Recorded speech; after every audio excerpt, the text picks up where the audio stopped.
potential pitfalls and opportunities for serious clashing between India and Pakistan in the utter chaos that the West has left in Afghanistan. And it is nothing but that, utter chaos.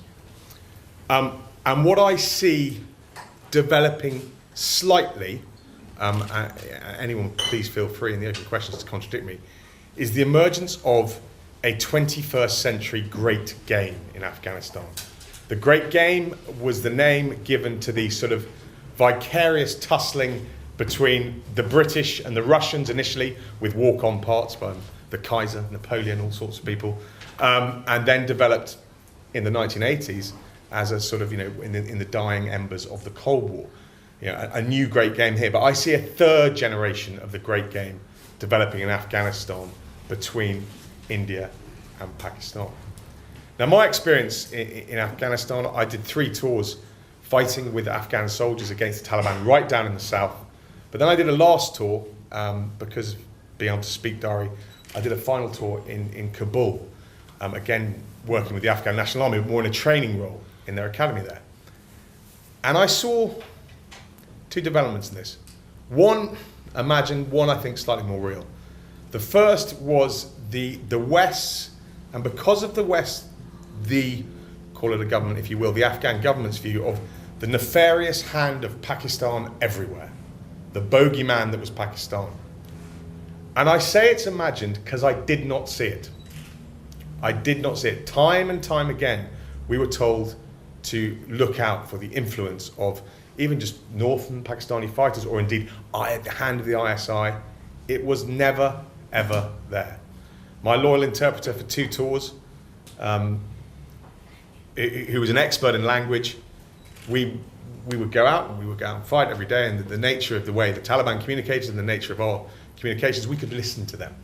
We would listen to them talk us into the fight. They would chat. It's like a sort of game of communications chess. Not one piece of Urdu, not one Pakistani accent, not one piece of evidence for the ISI colonel who was controlling events. It just didn't exist. It was in the minds of other people. Now, for me, I would not judge it if it did exist. I think it is only normal, right and proper to keep a weather eye on the events going on in your northern neighbour. To use a Afghan saying that's come into English, to have a dog in that fight. I don't know whether there was any involvement there, but it seems sane to me. Was undeniable. I do not, I'm a soldier. It's not my place to comment. What the provenance of that money was, I do not know, but there was buckets of it in Kabul.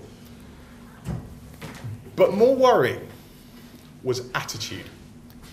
The attitude that was amongst the Afghan army that everything is Pakistan's fault. When is your arm? A conversation I had with one, they were developing, when they wanted our mentoring to finish, when they wanted to go. We feel as an Afghan army we'll be at the right level when we can invade Pakistan. I was like, whoa. That's quite a harsh chat. Where's this coming from? And there seemed to be, somebody was generating a view that Pashtunistan, whatever you want to call it, was a good idea for Afghanistan. Somehow, the northern bit of Pakistan belonged to Afghanistan. But somehow they weren't blaming Durand. They weren't blaming us for drawing moot lines on pieces of paper. They were blaming Pakistan. And this sort of thing was more tangible. I'm not, as I said, equally understandable, but it certainly was more apparent. So I felt that this increasing Indian influence in Kabul, this alleged possible increasing Pakistani influence in the south.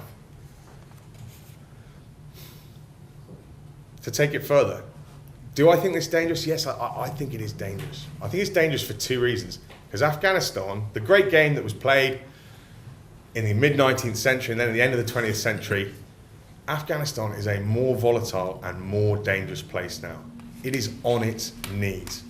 The number of smiling British, American generals who've never had a piece of lead round their ears telling you how great it is, or met somebody from DFID justifying the thousands of money, millions of pounds going in there. They do not leave their little safe havens. They exist within their own echo chambers of everything's okay and we've done a good job. It's chaos. And I think that is potentially a much more dangerous canvas to play any 21st century great game between India and Pakistan. The second thing is, I think there will be no international restrainers. If this becomes a way to vent any aggression from either country, nobody's going back in there, I don't think, from the West. I don't think anyone has the appetite to re-intervene in any way, even to put a moderating hand on anyone's shoulder. So I think that is potentially dangerous. And I'd just like to finish, from my own views, I just don't think it's worth it. I don't see how, I've heard the arguments of a sort of natural resources hub that could be important. I don't see it. There's no pipeline, there's no huge wealth there. And I think on the new defence landscape, actually, the physical occupation of somewhere, I think is far, far less important. And I'm not sure actually how much it would improve either side. If we took if I was a hawkish Pakistani or a hawkish Indian, I'm not sure how better my deck of cards are with Afghanistan in it. So from someone who's involved in the mess that is left there, I would just sort of plead both sides, perhaps leave it alone with a bit of warm advice, and that's it.